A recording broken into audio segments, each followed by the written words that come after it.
Hello बच्चों, let's read this question. So the question says analyze the impact of famine. Famine का क्या impact होता है इसे analyze कीजिए. So let's see the key concept. Key concept is famine. अब famine क्या होता है? Famine is inavailability of food, no food for a long time. लंबे समय तक के लिए कोई खाना नहीं होना. No food for a long time is known as famine. Let's see our answer. So the answer is total production of food grains decreases, which cause shortage of food grains. There is widespread death due to starvation epidemics in case of famine. जहाँ पे भी दिया हुआ है famine क्या है, total production जो है वो बहुत कम हो जाता है फूड ग्रेन का, इट डिक्रीजेस, जिसकी वजह से वाइड स्प्रेड डेथ्स होने लगती हैं, स्टार्वेशन और एपिडेमिक्स. एपिडेमिक्स मतलब जो बीमारियां फैल जाती हैं खराब खाने या फिर खराब पानी की वजह से, वो बीमारियां उनकी वजह से डेथ्स होने लगती है. And this is the case of famine.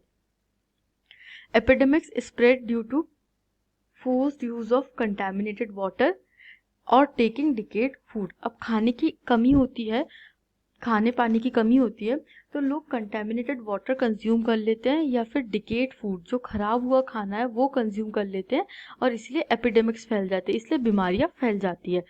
Due to shortage of food the prices rise and food becomes unaffordable.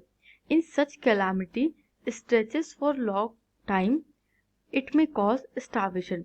अब फेमाइन में क्या होता है कि फूड अवेलेबल नहीं होता, शॉर्टेज रहता है, और इसलिए जो भी अवेलेबल होता है उसका प्राइस बहुत हाई हो जाता है, और इस वजह से वो अनअफोर्डेबल हो जाता है. मोस्ट ऑफ द जो लोग होते हैं वो उसे नहीं खरीद पाते हैं उस खाने को.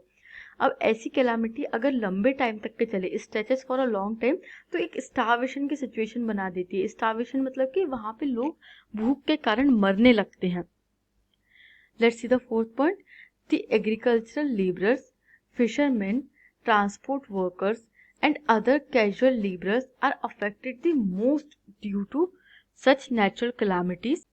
They are most vulnerable to food insecurity.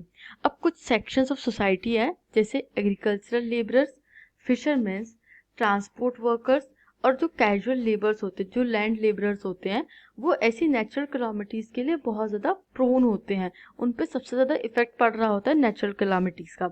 And they are most vulnerable to food insecurity. उनकी फूड इनसिक्योरिटी भी सबसे ज़्यादा वल्नरेबल सिचुएशन में होती है. I hope you understood this question. Thank you and best of luck.